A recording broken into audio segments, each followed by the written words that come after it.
Hindi bundok pero may hiking. Ganyan inilarawan ng publiko ang pagdaan sa tinaguriang Mount Kamuning Footbridge.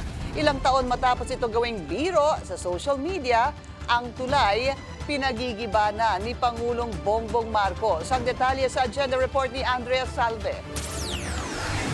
Bago ang kontrobersyal na PWD ramp ng footbridge sa EDSA Busway Film Station, we had this, na kung gagawa ng listahan ng isang pedestrian ng worst footbridges in Metro Manila, pihadong unang-una ito sa maaalala.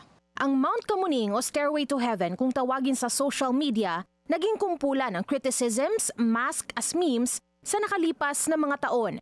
Pero after 6 years, ito ay mamamaalam na dahil ayon kay Pangulong Bongbong Marcos, it's time to tear it down.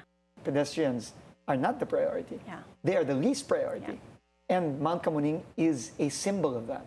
He said, that's unacceptable, tear it down, build a better one. Sa inilabas na digital conceptual design ng DOTR, plano nilang palitan ang 30-foot Mount Kamuning ng mas mababang footbridge na itatayo konektado sa EDSA Busway GMA Kamuning Station.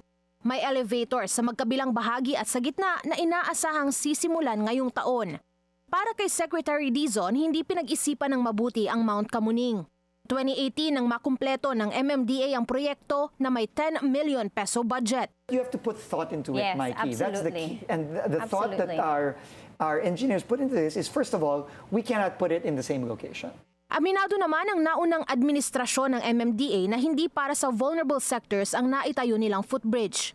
Ito raw ay para sa able-bodied pedestrians na nais tumawid ng kalsada ng mas mabilis at ligtas.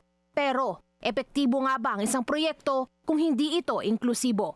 Para sa agenda, Andrea Salve, Billionaire News Channel.